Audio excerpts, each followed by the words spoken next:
Un nuevo siglo, un nuevo horizonte, un nuevo relato que, si se enuncia, se hace historia activa.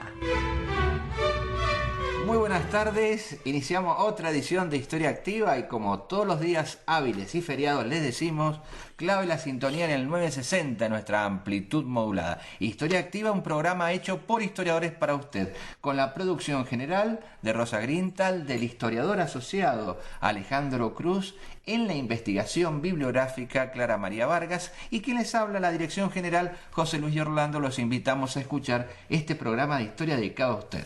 Buenas tardes, señor historiador asociado. Buenas tardes, señor director general, ¿cómo le va? Muy buenas tardes a toda nuestra querida audiencia de Historia Activa, que a partir de este momento se puede comunicar con nosotros a través del teléfono 423-3822 o nos deja un mensaje grabado al 425-7931 o si lo prefiere también nos manda un mensaje de texto al celular de Radio Nacional cuyo número es 156-515-522 o nos manda un correo electrónico a historia-activa@yahoo.com.ar. Nos pueden leer los blogs en www.netlog.com/historiaactiva.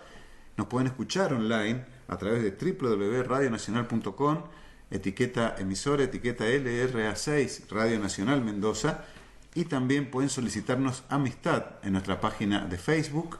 Ya somos 112 amigos y los estamos esperando a todos aquellos que quieran participar de esta hermosa aventura de la historia. Gracias a Julio Herrera, que nos ha escrito, que ha saludado a su profesor con mucho cariño, a su profesor José Luis Orlando, que lo tengo acá al lado mío, a Maxi Rivas, que también colabora, a Gastón Espaciale Cairús, que también ha comentado nuestras fotografías y nuestras publicaciones en el muro. Y como siempre, nuestras publicaciones en el muro tienen que ver con el tema que tratamos hoy.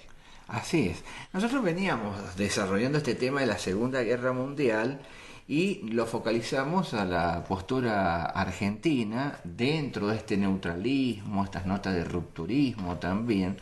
Pero acá, como bien dijimos en semanas anteriores, hay un tema fundamental que es las frecuencias de radio. Radio Nacional, por ejemplo, existía como tal ya en esa época, a partir de 1938 a nivel nacional. Pero tenemos intervenciones de la onda corta de los aliados en nuestras emisiones de radio. Es decir, que si usted ponía Radio Nacional, en aquel momento giraba la perilla, ¿sí? Y daba a un reloj, entre comillas, ¿no es cierto?, con una aguja que marcaba los kilohertz, ¿sí? Podía escuchar en la frecuencia por ahí, medio clandestina, que enviaban los aliados, programas para molestarnos a nosotros, para que fuéramos a la guerra, para demostrarle al pueblo argentino que los peligros que si no participábamos, dentro de una dinámica entre las relaciones norteamericanos-británicas, que eran, si bien son socios hasta hoy, o primos hermanos, siempre en la guerra siempre se picoteaban en definitiva. Estamos hablando de una época que todavía no había existido el ataque a Pearl Harbor, y de una difícil relación que nosotros teníamos con los estadounidenses, ¿sí? Así es. De otroras épocas, desde que nos hicimos cargo de las conferencias panamericanas, les hacíamos doler la cabeza, había golpes de puño. Usted no se va a imaginar el que fuera presidente Manuel Quintana, en ese momento delegado en la década de 1880, discutiendo los puños con el delegado estadounidense. Bueno, todo esto entre bambalinas hace que haya un triángulo entre la Argentina, entre Estados Unidos y Gran Bretaña, teniendo en cuenta otro vector, otro lado del triángulo equilátero, digamos, que es la relación existente nuestra con Gran Bretaña, ¿sí? Hay un tema fundamental acá porque el ferrocarril era inglés, la electricidad era inglesa, la empresa de tranvía era inglesa, ciertas empresas de teléfono, los frigoríficos. La gente estaba muy acostumbrada a la asociación con Gran Bretaña. Y como vos bien dijiste, Gran Bretaña no quería que nosotros entrábamos en guerra para la provisión de sus ejércitos, la provisión en alimentos, en comer, en definitiva, y en darle de comer, ¿no es cierto?, a la población civil. Y acá tenemos el vector estadounidense que trata de como que romper esa relación. Si bien son aliados, romper ese tipo de relación valiéndose de estos mecanismos de interferencia radiales. Y aquí vamos a seguir, nosotros lo comentábamos en la reunión de producción y lo vamos a continuar, la tesis del doctor Carlos Escudé, su tesis doctoral hecha en Estados Unidos en 1983 y publicado en un libro en 1987 con el título de La declinación argentina, ¿sí? De 1942-1949, Gran Bretaña, Estados Unidos, y bueno, y ahí se dice la declinación argentina.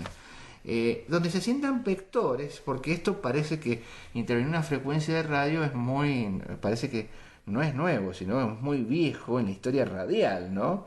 Entonces, sucedían cosas como la que vos vas a leer de puño y letra de don Carlos Escudé, ¿no? Así es, decía lo siguiente: el lanzamiento de una campaña radial antigubernamental. El Departamento de Estado se acercó a la oficina del Coordinador de Asuntos Interamericanos, la OCIA, encabezada por Nelson Rockefeller, para construir una... ¿Qué apellido, no? ¿Qué apellido? Nelson Rockefeller.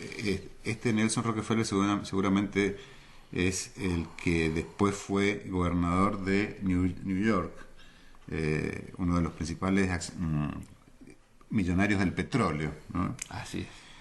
Bueno, esta oficina de coordinador de asuntos interamericanos, que está encabezada por este Nelson Rockefeller, número no sé cuánto, para construir una estación de radio de largo alcance a fin de transmitir programas antieje a la Argentina.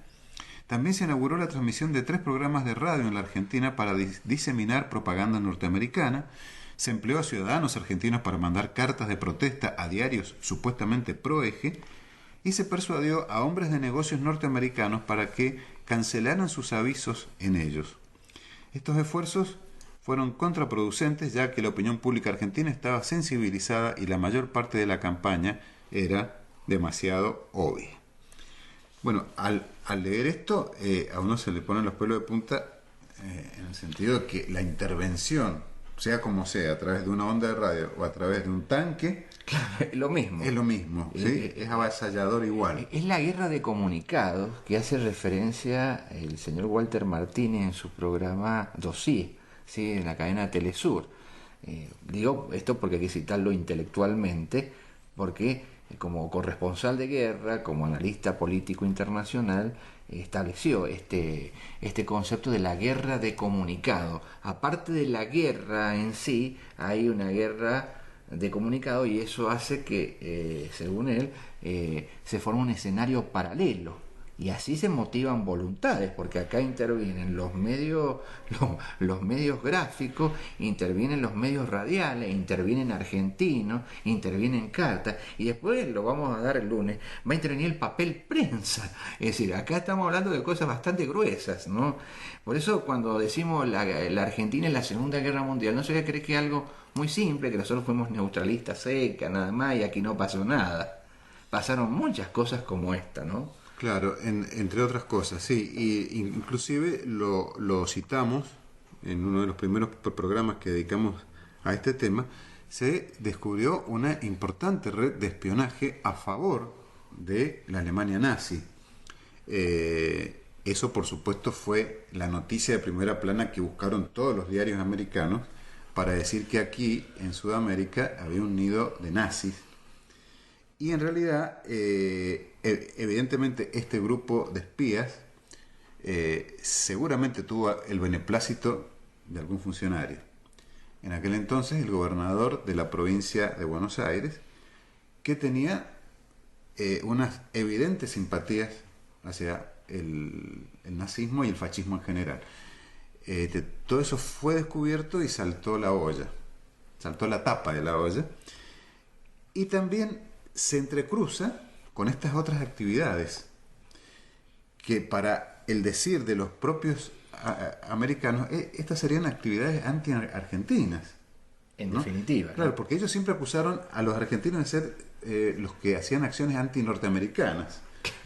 Bueno, aquí es al revés, lisa y llanamente, ¿no? Y tenemos el secretario de Estado, que es el señor Cordell Hull, Bien. que ahí vos, que hemos puesto acá en el muro de Facebook, tiene una cara bastante interesante, ¿no? Que no nos reíamos. Lo dijimos recién, cara de algo tiene. Sí, Claro. sí. Cordell Hull es el secretario de Estado del presidente Franklin Delano Roosevelt. Y es el que después, en la posguerra, va a nombrar al famoso Street Raiden.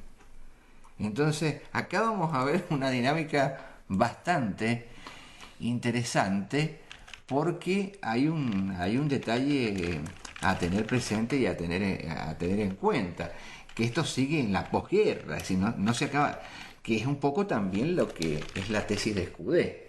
Así es. Y se relaciona con el advenimiento del peronismo, y está todo muy relacionado, muy imbrincado en realidad, para poder nosotros darle un panorama más claro de lo que sucedía. Y también está relacionado con la tercera posición, que después irá a adoptar el gobierno de Perón. Fíjense de dónde venimos devanando el hilo, ¿no? Sí. Aparte, vamos a ser claros en esto. Desde la embajada norteamericana se gestó la Unión Democrática. Claro. Con lo cual se configuró otra intervención a la política interna argentina. Y el lema o el eslogan electoral de la Unión Democrática no pasó de largo por los escritorios de la Secretaría de Estado o de la Embajada estadounidense, cuando decía sí a la democracia en contra del nazismo sudamericano. No hacía falta que la Unión Democrática lo dijera así. Claro. Bueno, alguien Lo tipió tipió. en la Remington estas cuestiones. Gracias, Sandra, por los elogios que nos escribís acerca de nuestras voces. Un saludo muy grande, Johnny. Un saludo para la profe. Realmente el tema de las relaciones encrespadas con los Estados Unidos durante la Segunda Guerra Mundial es muy importante, porque tiene que ver después con el tratamiento que se nos dio como nación una vez terminada la guerra y una vez que Estados Unidos se convirtió en una de las principales potencias. Claro, porque primero destruyó Europa, Sí. Contribuyó a destruir Europa. Arrasó. Con los bombardeos y todo lo que la historia que nosotros hemos dicho muchas veces, y después largan, así entre comillas, el plan Marshall, de aquel general Marshall ese que aparece en La búsqueda del soldado Ryan, aunque la película es ficticia, ¿no es cierto? Sí. La historia es ficticia. Aparece el general Marshall, el jefe del Estado Mayor General del Ejército Americano, que después devenido también en político, y nosotros no entramos en el plan Marshall, nos dejan de lado como proveedores de esa Europa. O sea, nos castigan, en definitiva. Claro. Ahí hay un castigo, que es un poco también lo que sostiene Escudé. Es un libro bastante interesante. Insisto, una tesis de 1983, publicada en 1987, y que de alguna manera, ¿no es cierto?, tiene su vigencia hasta hoy, ¿no? Vamos a decir también que el otro gran castigado o gran castigada fue España. ¿Sí? Que por eso es que se realiza en 1947 el viaje de Eva Perón a España, justamente a llevar barcos con comida y con distintos tipos de auxilios sanitarios para la nación franquista, que se estaba recuperando de la guerra civil y que por su neutralidad también fue castigada por el Departamento de Estado de los Estados Unidos. Claro, acá vamos a ver en los días venideros, la otra semana, la interacción de muchos personajes que usted conoce en la historia argentina con el Departamento de Estado. No se lo pierda, seguimos a Escudé. Que pasen un buen fin de semana, hemos llegado al final y bueno, los esperamos el lunes en Historia Activa. Hasta el lunes, gracias María del Carmen Jurisic en la operación técnica. Hasta el lunes. Historia Activa.